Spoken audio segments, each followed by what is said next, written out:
Brexit, espoir ou plan? Un proverbe connu dit « Les peuples n'ont pas des amis, les peuples ont des intérêts ». Après la sortie de l'Angleterre de l'UE, on doit se demander à présent où se situe leur véritable intérêt après le Brexit. Car si les pays manquent d'amis, tous sans exception font en sorte d'avoir des intérêts quelconques. Cela veut dire qu'il y aura toujours des différences entre ce qui est dit et ce qui est fait. À quoi reconnaît-on si derrière la sortie de l'Angleterre de l'UE, c'est-à-dire derrière le Brexit, il ne se cache pas un coup planifié dès le début, un autre pas raffiné au service des intérêts du gouvernement anglais ou plutôt anglo-américain? C'est tout simple. Si le parti d'opposition de Nigel Farage a vraiment acquis le retrait de l'UE de son propre chef, c'est-à-dire contre la volonté d'origine du gouvernement non seulement anglais mais aussi américain, cette scission se verrait de plus en plus dès à présent. On verrait la lutte continuer et augmenter contre tous ceux qui se sont présentés au départ comme adversaires du Brexit. Et alors, il y aurait un véritable espoir de changement dans la maison d'Europe.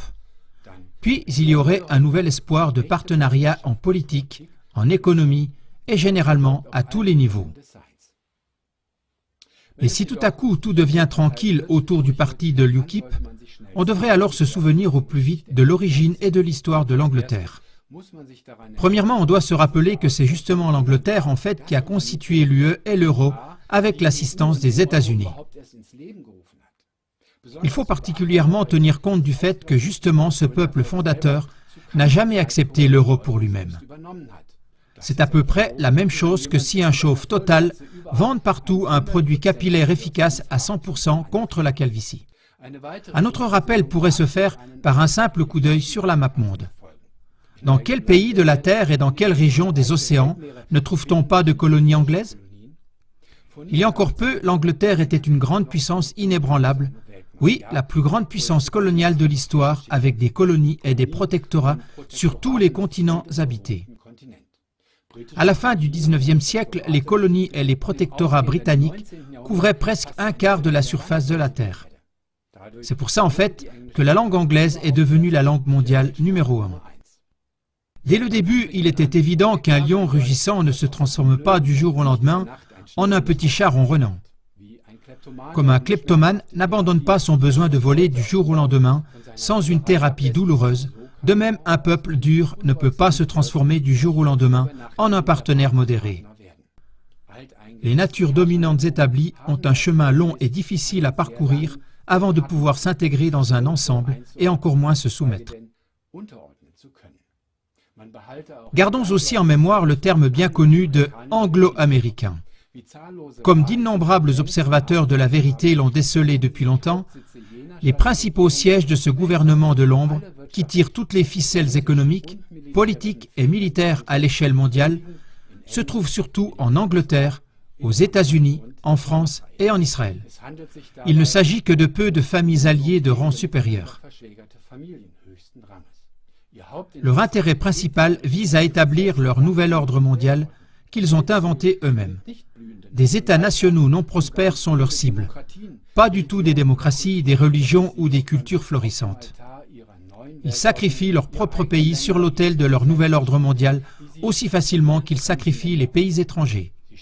Autrement dit, ils aspirent à l'humiliation de tout pouvoir, de toute institution ou mouvement qui ne seraient même que des rivaux potentiels ou pourraient le devenir.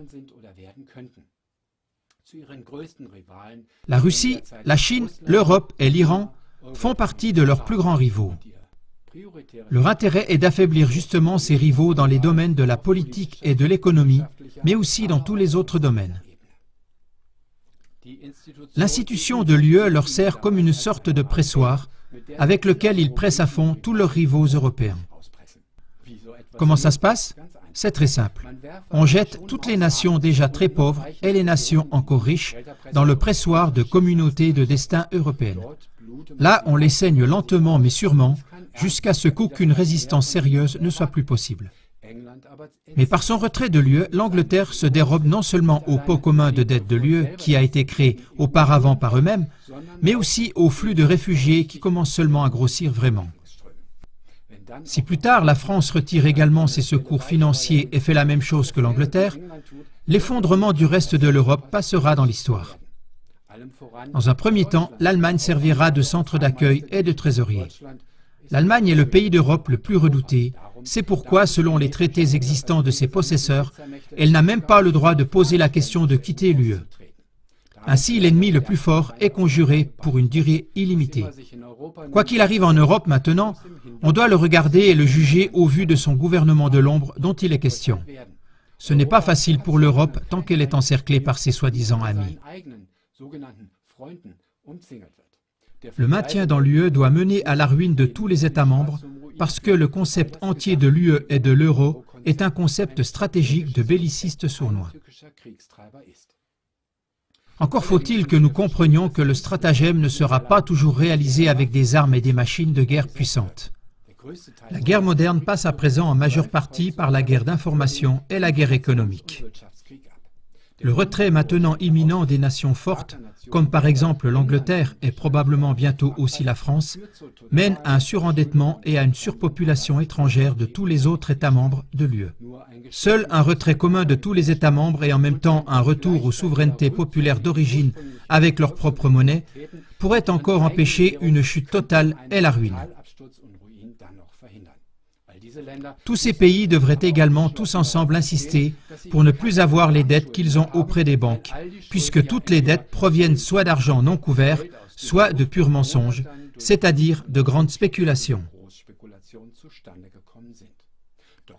Et pour un tel pas énorme, les nations manquent encore beaucoup de lumière et de compréhension générale. Une question décisive pour l'avenir serait la suivante.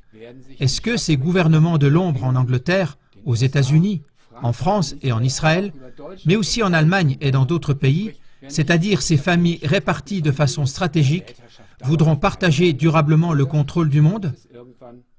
Ou est-ce qu'un jour viendra où dans les rangs supérieurs de ces familles de gouvernements de l'ombre éclateront des divisions graves qui pourront aller jusqu'au clash? L'expérience montre que les brigands et les voleurs n'arrêtent de voler que lorsqu'ils se sont emparés de tout ce qu'ils convoitent.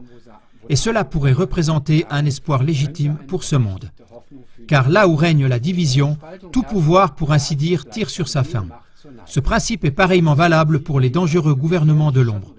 Quand leur principale ruse, diviser pour régner, leur sera retombée dessus, alors seulement le monde pourra respirer, pas avant, malheureusement. Vorher leider nicht.